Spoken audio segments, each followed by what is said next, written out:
안녕하십니까. 세상을 읽기의 심리학자 김태현입니다. 예, 안녕하세요. 동시연구원 부원장 손정복입니다. 반갑습니다. 네, 새해 복 많이 받으십시오. 예, 새해 복 많이 받으십시오. 예. 좀 일찍 만나 뵀어야 되는데 네. 이 작년에 네. 정말 변화무쌍한 한 해였다라는 네. 생각이 들고 네. 또 여러 군데에서 전쟁이 발발했습니다. 그렇죠. 그래서 정말 복잡한 한 해였는데 네. 올해도 계속 그런 흐름이 이어질 것 같은 느낌이 들거든요. 그렇죠. 그래서 일단 전체적으로 올해의 세계 예. 국제 정세 네. 어떻게 전체적으로 전망하실 수 있는지요? 예, 뭐 조금 전에 우리 소장님이 말씀하셨듯이 올해도 올해가 작년이 특히 이제 이런 미국의 패권이 몰락이 가속화되고 네. 또 다극화 세계 질서, 이 브릭스를 중심으로 한 다극화 세계 질서의 부상이 본격화되는 아주 그러한 아주 분기점, 변곡점이었다라고 한다면 작년이 예, 올해는 이제 그것이 더욱더 가속화되고 본격화되는, 본격적으로 전개되는 시기가 아닌가 싶습니다. 네. 그래서 우리가 이제 이런 지점에서 한번 꼭 하고 싶은 얘기가 네. 흔히들 이제 우리 언론이나 뭐 이런 여러 그 학계에서 미중 패권 경쟁이다. 네. 미중 전략 경쟁이다. 이런 표현을 많이 쓰거든요. 네. 그래서 마치 지금의 세계 질서, 세계 정세의 변화가 미국과 중국 간의 이 패권 다툼 때문에 벌어지는 것처럼 그게 근간에 있는 것처럼 이렇게 이제 표현하는 경우가 많은데요. 실제로는 그게 아니고 사실상 이제 패권이 없어지는 네. 새로운 패권주의 대 반패권주의. 그렇죠. 예. 패권주의 대 반패권주의라는 이 흐름으로 나가고 있다. 그래서 전 세계에 미국으로부터 지배와 간섭을 받아왔던 많은 약소국들이 또 흔히 신흥국들이 이 미국의 지배와 간섭을 벗어나서 평등하고 호혜로운 그러한 새로운 세계 질서를 만들겠다. 이런 흐름들이 대세다라는 겁니다. 그래서 미중 패권 경쟁이 아니고 미국의 지배를 벗어나려고 하는 신흥국들의 자주적인 흐름. 그래서 자주와 예속의 대결이다. 이렇게 표현하는 것이 오히려 훨씬 더 사태를 정확하게 바라보는 그런 개념이 아닌가 이런 생각이 듭니다. 자주가 핵심입니다. 자주가 핵심이고 더 이상 외세에 농락당하지 않겠다. 이런 나라들이 대거 늘어나서 주권을 회복하고 그렇죠. 이 주권을 회복한 나라들이 그런 나라들 간에 서로 간에 자유로운 그렇죠. 서로 간에 자유로운 연합 새로운 질서 이런 것이 만들어지는 과정 이렇게 봐야지 않을까 싶습니다. 그게 작년에 변곡점을 찍었고 그렇죠. 올해는 그 속도가 더 빨라질 것이다. 가속화 시기다 이렇게 봅니다. 매 한번 한번 산에서 굴러 떨어지기 시작하면 그렇죠. 떨어질수록 속도가 붙는 거 아니겠습니까? 그렇죠. 예. 눈덩이가 커지는 것처럼. 그래서 이미 이제 고점을 지나서 굴러 떨어지기 시작했다. 그렇죠. 속도가 빨라지고 있다. 네. 그런데 이러한 변화, 이런 어떻게 보면 인류사에서 가장 중대한 변화라고도 할 수 있을 것 맞습니다. 같은데요. 이런 변화가 전쟁을 동반하고 있어요. 그렇죠. 뭐 불가피한 측면이 있나요? 예, 그럼요. 결국은 힘의 대결로 나타난다 이렇게 봐집니다. 결국은 인류가 뭐 이성이 많이 발달했다고 하지만 결국은 이해관계가 결정적으로 충돌하기 때문에 이걸 이제 힘으로 무력으로 이제 해결하려고 하는 이런 경향이 생겼고 특히 미국에 의해서 그걸 힘으로도 억누르려고 했던 이랬던 과정이 있죠. 그래서 대리전으로서의 우크라이나 전쟁. 그래서 미국과 서방 대 러시아를 우크라이나 세력을 앞세워서 벌인 이 대리전이 결국 러시아 승리로 사실상 끝나가고 또 지금의 이 중동 사태, 가자 전쟁을 비롯해서 그 확전 위험이 있는데 이런 흐름도 역시도 미국이 힘으로 어떻게든 이 다극화 흐름을 제압하려고 하는 이런 경향에서 발생하고 있는 거죠. 한마디로 제국주의가 망해가면서 순순히 우리 이제 망했어 물러날게 이런 경우는 없으니까 그렇죠. 결국 역사적으로 전쟁이 터지게 돼 있다 이런 얘기죠. 그래서 이제 어떤 사람이 이걸 3차 세계대전이다 사실상 이렇게 시작됐다. 그렇게 표현을 하죠. 사실상 3차 세계대전이 시작됐다. 그런데 오늘날의 3차 대전은 과거와 달리 핵무장 국가들이 존재하기 때문에 전면적인 세계대전으로 일어나지는 않고 지역별로 터지는 연쇄적으로 그런 얘기를 상호 연관되어 있는 연쇄적인 지역전쟁 형태로 이렇게 나타난다. 이렇게 지금 평가를 하고 있습니다. 자, 그럼 올해 2024년에는 어떤 지점을 주목해서 우리가 봐야 됩니까? 그래서 저는 뭐 크게 이제 군사면 또 경제면, 그다음에 정치면 요 세 가지 지점에서 좀 핵심적으로 봐야 하지 않을까 이렇게 생각이 드는데요.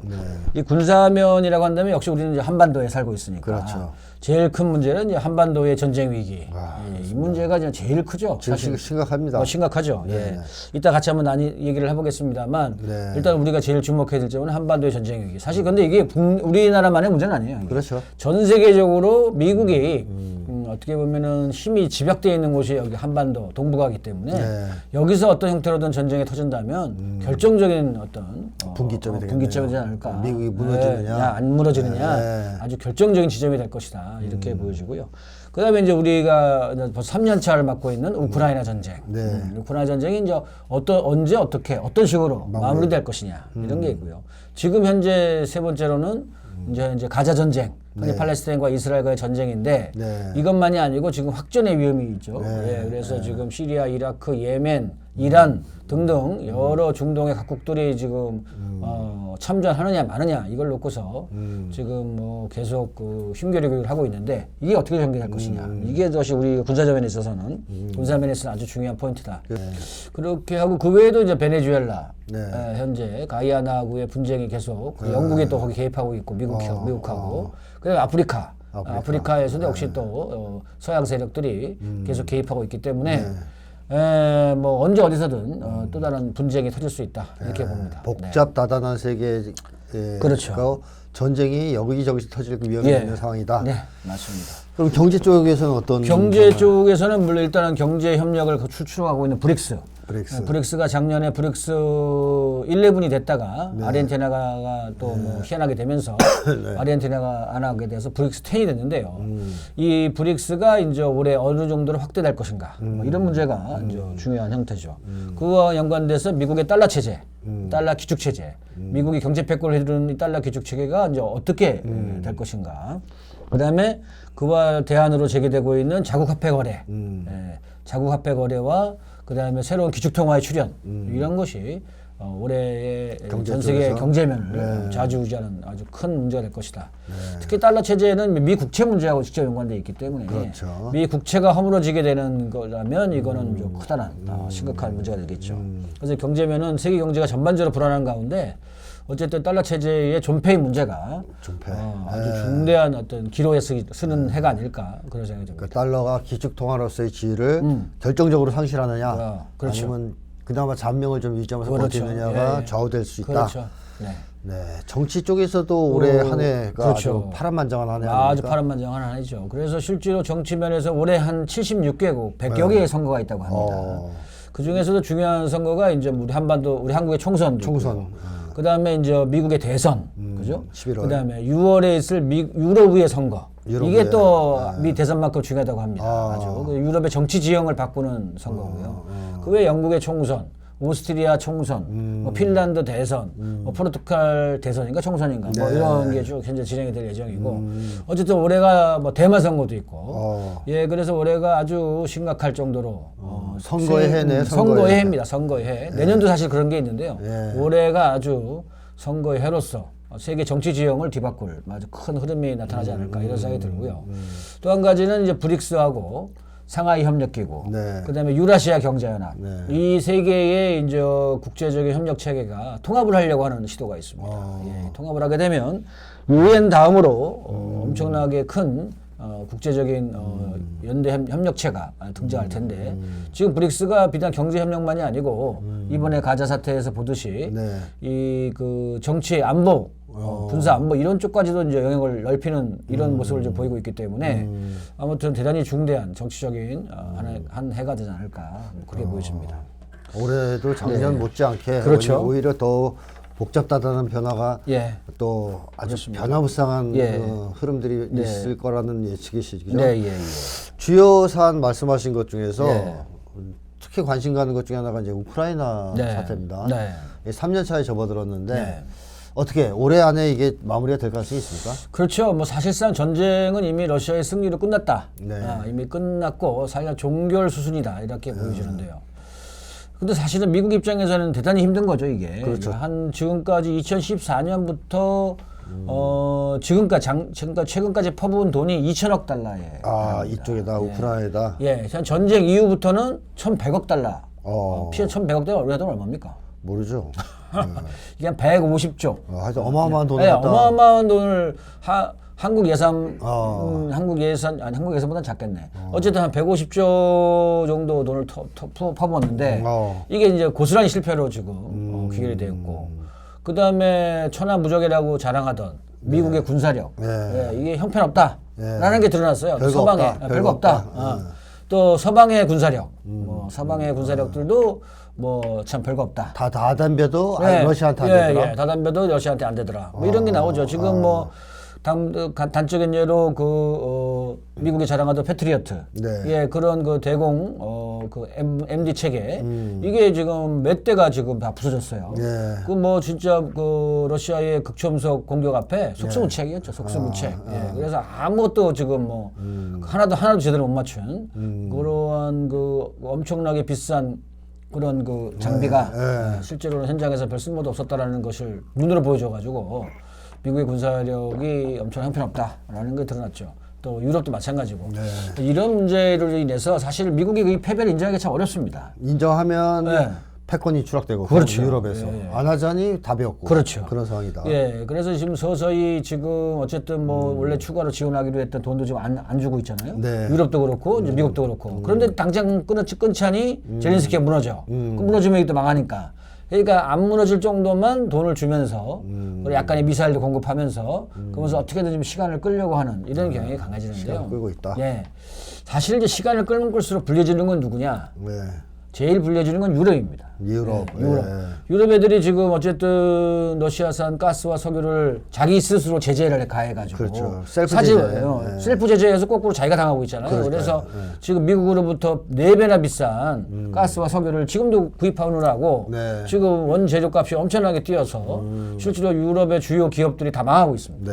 그러다 보니까 유럽의 기업들이 지금 미국으로 이전한다, 이런 얘기가 좀 나오고 있는데요. 어쨌든 그러면서 제재를 오래 끌면 끌수록, 전쟁을 더 계속 끌면 끌수록 유럽만 피해보는 이런 아주 기가 막힌 상황이 지금 연출되고 있습니다. 오히려 미국은 거꾸로 이제 어쨌든 제재를 가하면서 지네들은 석유 팔지, 가스 팔지, 또 무기 팔아먹지, 이러면서 군산복합체나 또 석유 회사들은 할 만한 거야 이게 지금 오히려. 그러니까 이제 미국은 이익을 보고 그러면서 미국의 제조업을 유럽의 제조업을 미국으로 좀 데려오도록 이런 상황이라서 어쨌든 바이든 정부는 어떻게든 시간을 더 끌려고 할 것 같습니다. 적어도 대선까지는. 우크라이나 사람들이 다 죽든 말든 유럽이 망하든 말든 우리만 되면 잘 된다. 이런 이제 바이든. 우리라고 하는 것도 미국 전체를 얘기하는 게 아니고 소수의 군산복합체 이런 애들이나 석유 회사들 이런 애들만 좀 살찌는 거지. 실제로 대부분의 사람들은 복리가 축소되고 지원이 삭감되고 이런 문제가 제기되는 거죠. 그래서 바이든이 시간을 끌고는 싶어 할 텐데 러시아가 시간을 더 이상 끌 이유가 없어지면 미국의 시간 끌기에 응할 가능성은 없지 않습니까? 러시아 입장에서는 사실은 일부러 이렇게 시간을 천천히 가면서 다지는 이런 과정이었는데요. 이제는 거의 끝날 때가 됐다라고 판단하는 것 같습니다. 그래서 얘네들이 막 테러 공격을 잠깐만 가하니까 러시아 본토에다가 그래서 이제는 안 되겠다 이런 생각이 드는 것 같고 그래서 이제 과감하게 이제 폭격도 강화하고 그러면서 이제 거의 끝내기 수준에 들어가는 것 같은데요. 어쨌든 지금 노르트 스트림 2 가스관을 폭파했다는 진실을 보도했던 셰임 허쉬 기자라는 미국의 탐사 보도 기자가 러시아와 미국 간에 비밀 협상이 있었다. 한반도식으로 분할시키려는 우크라이나를 한반도식으로 분할시키려는 비밀 협상이 있었다. 이렇게 보도를 한 바가 있는데요. 한반도식 분할을 한다는 얘기는 결국은 우크라이나를 살려둔다는 거니까. 그 우크라이나를 또 미국 중심으로 무장시키지 않겠습니까? 그러면 또 계속 전쟁 위기가 남는 거니까. 러시아가 그걸 받아들이지. 절대 러시아는 받아들이지 않죠. 러시아는 이거는 다 이겼는데 그 이긴 승자가 그거는 어떤 절충안을 받아들일 리가 있겠습니까? 그러니까 러시아는 걸 사실상 어떻게 공식적이든 사석에서 다 부정하고 있고요. 지금은 이제 완전 항복, 완전 항복을 요구하는 상태입니다. 그래서 비무장화. 그래서 모든 나토 무기를 반납해라. 그다음에 비나치화. 그 정권을 바꾸는 거죠. 젤렌스키 정권을 치겠다, 네, 없애겠다. 젤렌스키 정권은 완전히 이거는 네오나치 그룹들은 완전히 제거한다. 이게 이제 러시아 입장이기 때문에 러시아 정권을 이제 우크라이나 정권을 교체하는 것. 네. 그다음에 세 번째가 이제 중립화, 네. 나토 가입을 완전히 중단하고 이렇게 해서 사실상 과거 러시아 땅이었던 이 남부와 남서부 오데사 지역까지 예. 이렇게 포괄하는 노보로시아 지역을 러시아로 귀속시키고 그 다음에 이 중부 쪽은 이제 우크라이나로 남겨두고 저 서쪽 갈리시아 지방은 아마 폴란드나 루마니아, 헝가리 이런 나라들이 또 이해관계가 있기 때문에 그걸 협상하고 조정할 것 같은데요. 그렇게 해서 우크라이나가 더 이상 재무장하지 않는 이런 쪽으로 해서 평화로운 뭐 관계들을 다시 만든다. 그래서 일선에 의하면 벨로루시, 우크라이나, 러시아 연방공화국을 만든다. 뭐 이런 말도 있습니다. 예, 그렇게 해서 다시는 우크라이나가 그 나쁘지 못하게 이 전쟁을 일으키는 그런 기제가 수단이 되지 못하게 이렇게 하려고 한다. 이런 보도도 나오고 있죠. 네. 네. 자, 우크라이나는 좀 지켜보면 올해 안에 마무리가 될 가능성이 높은 것 같고요. 네. 중동이 지금 마무리보다는 오히려 더 확전 분위기 아닙니까? 네, 예. 어떻게 되겠습니까? 그러니까 이게 지금 참 깝깝한데요. 많은 분들이 이제 이스라엘이 워낙 공중 공군력이 우세하다 보니 하마스 팔레스타인 가자 지구가 이제 거의 끝났다 이렇게 지금 보시는 분들도 많은 것 같은데. 언론에서도 계속 그렇게 얘기하고. 그렇죠. 그래서 이제 인권 문제만 제기되고 하마스는 뭐 끝났다 이렇게 보시는 분도 많은 것 같은데 그렇지 않습니다. 그렇지 않고 오히려 지금 가자 지구에서의 전투가 이스라엘군이 상당 부분의 피해를 많이 봤죠. 그래서 현재 나온 보도는 이스라엘 쪽에서 한 2,000명 이상의 사망자, 이스라엘 군이, 그다음에 10,000명 이상의 부상자가 나왔다. 지금까지 4차 중동 전쟁, 팔레스타인 전쟁에서 4번을 싸웠는데요. 그때는 100명 이하였어요, 이스라엘이. 예. 근데 지금 뭐 사망자만 2,000명 이상 나왔다고 할 정도로 피해가 큽니다. 예. 그러다 보니까 이스라엘의 최정예 군단인 골라니 군단이 철수하는 그쪽 피해가 커가지고. 그러니까 뭐 말로는 작전을 바꾸기 위해서 그렇죠. 했지만 사실상 피해가 커서 철수한 측면이 많다. 그래서 이제 북부지구는 완전히 폐허가 돼버려가지고 그쪽에 있는 하마스는 다 죽었다 이렇게 표현하는 건데 북부지구가 폐허가 되긴 건 사실이지만 그렇다고 지하에 있는 하마스를 제거하지는 못했다. 이게 이제 현재 정설인데요. 어쨌든 이스라엘 입장에서는 국제적으로 워낙 많은 그 일반 민간인들을 사살시켰기 때문에 학살을 했기 때문에. 그래서 이건 뭐 엄청난 국제적 비난의 대상이 되고 있는 정치적으로는 패배한 거죠 이미. 국제 사법재판소에도 제소당 그렇죠. 남아공에 제소했고. 제소당했죠. 그래서 그 남아공의 제소 문건을 보면 너무 잘 써 있다고 합니다. 이번에 그 10월 7일 날 그런 하마스의 공격이 단지 이렇게 먼저 침략을 마치 이스라엘에 대한 침략인 것처럼 표현하는 경우가 많은데. 뭐 독립전쟁을 하는데 무슨 침략이 어딨습니까? 그렇죠. 피점령지 사람들. 그럼요. 여기는 엄연한 팔레스타인 땅을 이스라엘 애들이 쳐들어와가지고 땅을 뺏어서 점령하고 있는 상태에서 점령군이다 이렇게 표현하는데 그럼 그런 과정에 독립운동을 하는 건데 그게 뭐 침략 개념 그런 침략 개념 성립이 안 된다는 거고요. 그건 이란 어디야 유엔의 사무총장도 그렇지 않습니까? 그 점령군한테는 자위권이 없다. 그렇죠. 예, 이런 표현을 썼죠. 점령군한테는 자위권이 없다. 맞습니다. 남의 나라를 점령해놓고서는 무슨 자위권을 주장하냐. 말이 안 되는 거죠. 그래서 어쨌든 우리가 일본과 과거 식민 시절에 싸웠던 것처럼 팔레스타인도 이스라엘과 싸우는 것이다. 이런 관점을 갖는 것이 좀 필요하다고 봅니다. 그리고 그러면서 하마스를 마치 무슨 테러 단체로 자꾸만 묘사하는 언론들이 많은데요. 하마스는 엄연하게 2006년 선거에서 이미 그 압승을 거둔 사실 팔레스타인의 집권당입니다. 합법적인 집권당입니다. 그렇죠. 그걸 갖다가 이제 서안에 있던 파타가 정권을 내놓지 않고 옥새를 내놓지 않은 거예요. 옥새를 내놓지 않아가지고 지금 저렇게 두 개로 나눠져 있는 거지만 어쨌든 하마스는 가자 지구에서의 정부를 구성하는 집권당이고요. 거기에 이제 군사 조직, 무장 조직이 알카산 부대죠. 알카산 부대. 이 알카산 부대가 이제 실질적으로 현재 가자 전쟁을 주도하고 있고 거기에 이제 이슬람 지하드 이런 또 다른 정당이죠. 정당 이름입니다. 하마스도 정당 이름이고 그런 형태로 해서 그 무장 군대가 어쨌든 이스라엘과 싸우는 이런 형태다 이렇게 봐야 될 것 같습니다.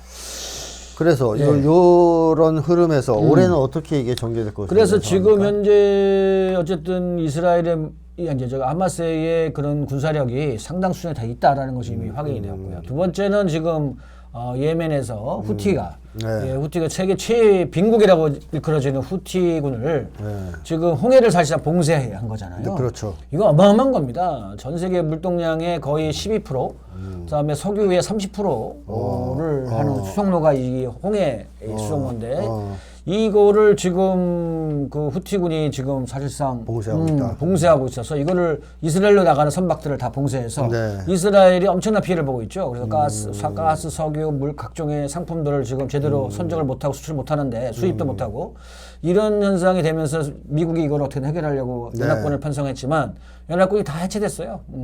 영국만 지금 배 한 대, 두 대인가 보냈고 나머지는 다 도망갔어요. 프랑스도 도망갔고 이러면서 사실상 이게 이제 와야 되는 이런 상태라서 후티군의 강력한 힘이 지금 보여주고 있고요.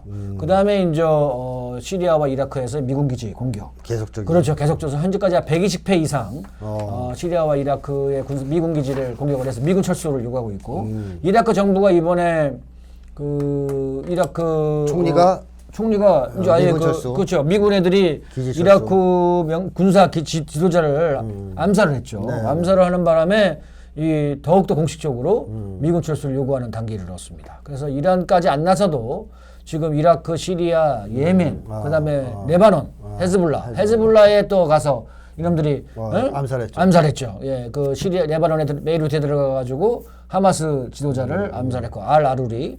그다음에 또 시리아의 다마스커스에 쳐들어가가지고 이란의 그 혁명 수비대 사령관 한 명 무사비 이런 분을 또 암살을 해가지고 지금 계속 확전을 지금 도모하려고 하는 이스라엘은 이스라엘이 이런 상태입니다. 그래서 이스라엘은 왜 그렇게 무식하게 하냐?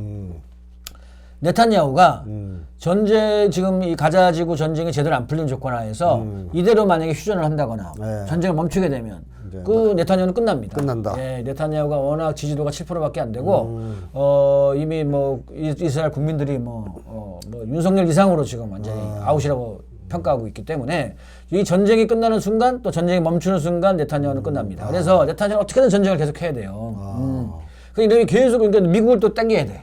그 미국을 당기려다 보니까 확전이 필요한 거예요. 근데 미국 내에서도 이걸 지지해주는 호전 세력들이 있어요. 그러니까 이제 얘들 둘이서 서로 손을 잡고 미국 내에 이제 군산복합체 이 애들은 어쨌든 무기 팔아먹고 계속 이익을 볼 수 있는 거니까 전쟁이 돼야 된다는 겁니다. 그러니까 이게 지금 그래서 지금 확전을 계속 하려고 하는 이런 흐름들을 보여주고 있고요. 이에 따라서 지금 이번에 레바논의 헤즈볼라가 군사력 하나를 보여줬죠. 메론산이라고 1200m 고지에 있는 이스라엘 북부지구 최대의 레이더 기지, 최대의 드론 공격 기지 이런 데를 완전히 그냥 박살내버렸습니다. 그래가지고 이 헤즈볼라의 군사력이 또 만만치 않다. 뭐 이런 지금 얘기가 나와서 지금 어쨌든 이스라엘 입장에서는 어떻게든 확전을 하려고 하는데 현재 바이든 정부는 이걸 좀 약간 뜯어 말리는 형국이고 반면에 그 미국 내 호전 세력은 어떻게든 전쟁을 해보려고 하는 입장이고 그런 과정에서 지금 시리아하고 이라크 그다음에 지금 헤즈볼라 이런 데서 연쇄적으로 지금 이스라엘과 미국에 대한 공격을 하고 있기 때문에 제가 볼 때는 이게 아주 전면적인 확전으로 나가기도 전에 뭐 멈추는 현상이 발생하지 않을까라는 기대도 합니다. 도망칠 거다. 기대도 하는데 지금 워낙 사태를 어떻게 악화시키고 있는 상태라서요.